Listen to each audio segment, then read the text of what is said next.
চাকরির চিন্তা করলে সন্তানকে কোরবানি দিতে হয়, আর যদি সন্তানকে নিতে চায় তাহলে কিন্তু চাকরি তাকে কোরবানি দিতে হয়। এটা কেমন বাংলাদেশ? আমাদের আজকে এই সাংবাদিক সম্মেলনের মাধ্যমে এক দফা দাবি আমরা পেশ করছি, অনতিবিলম্বে আমাদেরকে এই আউটসোর্সিং নীতিমালা 2018 বাতিল করে স্ব প্রতিষ্ঠানে আমাদের চাকরিকে স্থায়ীকরণ করতে হবে, বয়স শিথিল করে। এই আউটসোর্সিং নীতিমালা রাখা হয় নাই। এটা কোন ধরনের নীতিমালা? এবং অনতিবিলম্বে এই নীতিমালা বাতিল করতে হবে, আমাদেরকে স্ব প্রতিষ্ঠানে আমাদেরকে স্থায়ীকরণ করতে হবে। অবাক করা বিষয়, অনেক প্রতিষ্ঠান আছে যে প্রতিষ্ঠানে একজন মহিলা গর্ভধারণের জন্য ছুটি নিয়েছেন, 1 মাস পরে বা 2 মাস পরে অফিসে এসেছেন, তাকে বলা হয়েছে আপনার চাকরি নাই, আপনি চলে যান। সে কিন্তু চাকরি থেকে চলে গেছে। অতএব আমি আপনাদের মাধ্যমে বলতে চাই, চাকরির চিন্তা করলে সন্তানকে কোরবানি দিতে হয়, আর যদি সন্তানকে নিতে চায় তাহলে কিন্তু চাকরি তাকে কোরবানি দিতে হয়। এটা কেমন বাংলাদেশ?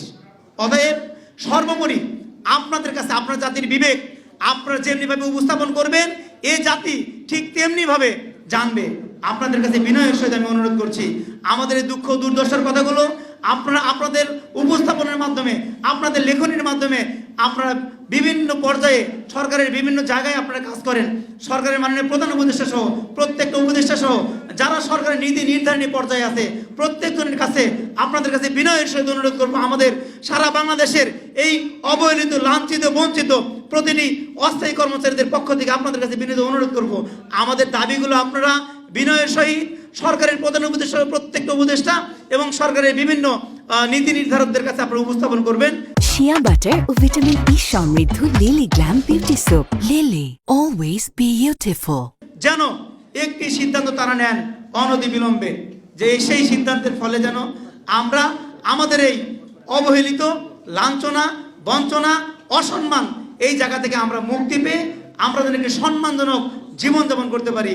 এই জন্য আমাদের আজকে এই সাংবাদিক সম্মেলনের মাধ্যমে এক দফা দাবি আমরা পেশ করছি, অনতিবিলম্বে আমাদেরকে এই আউটসোর্সিং নীতিমালা 2018 বাতিল করে স্ব প্রতিষ্ঠানে আমাদের চাকরিকে স্থায়ীকরণ করতে হবে, বয়স শিথিল করে।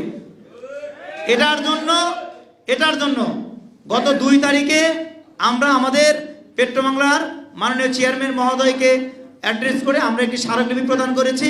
সেখানে আমরা আমাদের দাবি দেওয়ার কথাগুলো উল্লেখ করেছি, আমাদের লাঞ্ছনা বঞ্চনার কথাগুলো উল্লেখ করেছি। আমরা যতটুকু জানি এই স্মারকলিপিটি এখন মন্ত্রণালয়ে আছেন।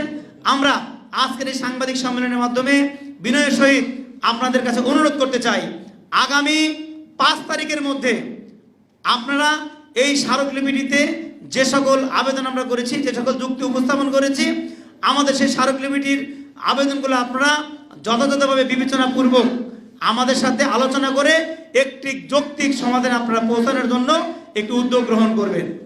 আর যদি 5 তারিখের মধ্যে আমাদের এই ব্যাপারে কোনো রকম উদ্যোগ আপনারা গ্রহণ না করেন, আমাদের সমস্যাগুলো সমাধান করার জন্য আপনারা কোনো উদ্যোগ গ্রহণ না করেন, এবং আমাদের উপর যদি নতুন করে কোনো অন্যায় অত্যাচার করার মতো আপনারা মনোনিবেশ করে থাকেন, তাহলে আমরা আগামী 5 তারিখের পরে আমরা পেট্রোবাংলার আওতাধীন প্রতিটি স্বায়ত্তশাসিত প্রতিষ্ঠানের সকল অস্থায়ী কর্মচারীদেরকে নিয়ে আমরা আমাদের পরবর্তী অর্থাৎ দাবি আদায়ের জন্য আমরা আমাদের পরবর্তী কার্যক্রম আমরা ঘোষণা করব।